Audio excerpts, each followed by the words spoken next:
Assalamualaikum warahmatullahi wabarakatuh. Good morning. Hi guys, and hello Miss Dia. I am Bagas Widyagana. My number is 21014200056. I'm here to present the result of my analysis of Kenangan poetry using Abrams objective approach. Ini adalah puisi Kenangan karya Sapardi Djoko Damono atau kerap disapa dengan SDD. Silakan bisa dibaca.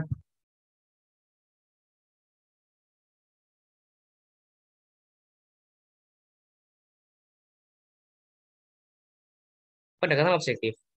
Pendekatan objektif adalah pendekatan yang berdasarkan keseluruhan isi suatu karya. Struktur karya sastra dibagi menjadi dua, yaitu intrinsik dan ekstrinsik. Unsur intrinsik meliputi tema, tokoh, alur, amanat, dan lain-lain. Sedangkan unsur ekstrinsik dibagi menjadi tiga, yaitu struktur sosial, psikologis pengarang, dan juga keadaan lingkungan. Pendekatan objektif menjadi dua, yaitu unsur lahir dan juga unsur batin. Unsur lahir meliputi tipografi, kemudian diksi, citraan, irama, rima, gaya bahasa, dan juga kata konkret. Sedangkan unsur batin menjadi empat, yaitu tema, rasa, alur, dan juga amanat.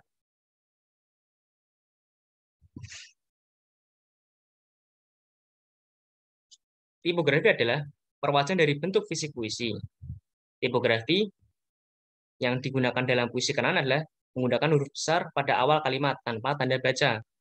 Buktinya, kata ia meletakkan kenangannya.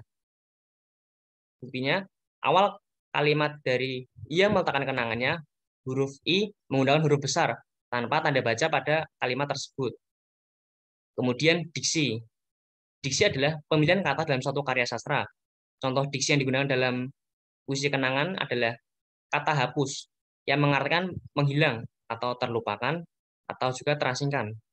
Kemudian kata peta, yang berarti gambar sebagai penunjuk arah.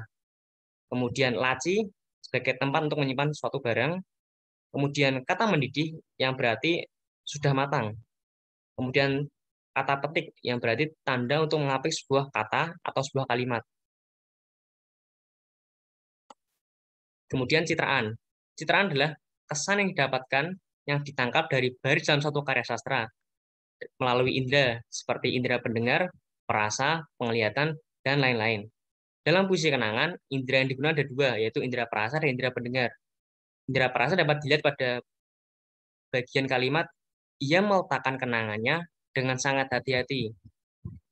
Pembaca dapat merasakan apa yang dirasakan seorang penyair, yaitu sikap kewaspadaan. Kemudian indera pendengar. Dalam kalimat, tak didengarnya lagi, suara air mulai mendidih. Seolah-olah pembaca merasakan apa yang dirasakan oleh penyair, yaitu tidak dapat mendengar, tak didengarnya lagi, suara air mulai mendidih.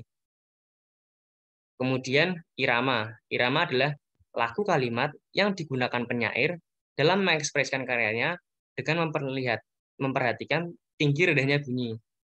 Irama yang digunakan dalam puisi Kenangan adalah irama penuh penyesalan atau kesedihan. Dapat ditekankan pada nada lirih pada baris kedua, yaitu dengan sangat hati-hati. Rima. Rima adalah persamaan bunyi yang terletak pada akhir baris. Rima yang digunakan dalam puisi Kenangan adalah rima patah. Dapat dilihat pada akhir tiap baris dalam satu kalimat. Ia meletakkan kenangannya, kata A, kemudian selanjutnya dengan sangat hati-hati. Akhirannya I, kemudian dilaci meja dan menguncinya. A kembali, kemudian memasukkan anak kunci ke saku celana. A kembali. Berarti dapat dilihat rima yang digunakan sebenarnya A, tapi ada salah satu baris yang menggunakan rima akhiran kata yang berbeda, yaitu pada baris kedua, yaitu I, sehingga disebut dengan rima patah. Kemudian gaya bahasa. Gaya bahasa adalah bentuk tulisan yang dipergunakan dalam suatu karya sastra dengan tujuan mewakili perasaan dan pikiran sang penulis. Majas yang digunakan oleh penyair dalam puisi Kenangan adalah majas personifikasi. Dapat dilihat pada kalimat, ia meletakkan kenangannya dengan sangat hati-hati. Berarti kenangannya itu adalah seperti suatu benda yang dapat bangun atau dapat bergerak. Sehingga sang penyair menggambarkan kenangannya tersebut dengan sangat hati-hati. Kemudian majas eufemisme. Dapat dilihat pada kalimat, sebelum berangkat ke sebuah kota yang sudah sangat lama hapus. Kata hapus menggantikan kata terasingkan atau menghilang. Selanjutnya, kata konkret. Kata konkret adalah kata yang dapat ditangkap indera yang memungkinkan memunculkan citraan. Kata konkret pada puisi kenangan adalah ia meletakkan hidupnya.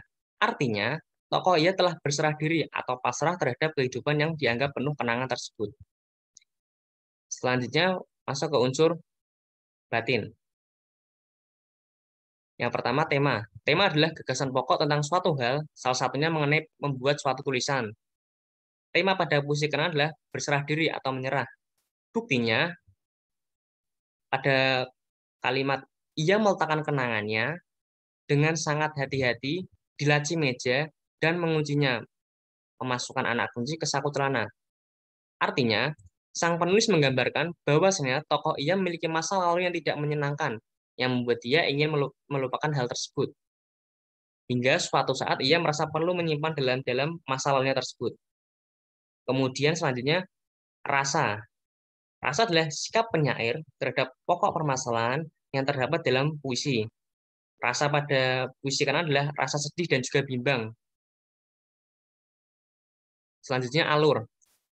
Alur adalah rangkaian peristiwa yang dirangkai dalam sebuah puisi dari awal, tengah, akhir, hingga memunculkan sebuah klimaks dalam puisi tersebut. Alur yang digunakan dalam puisi kanan adalah alur mundur.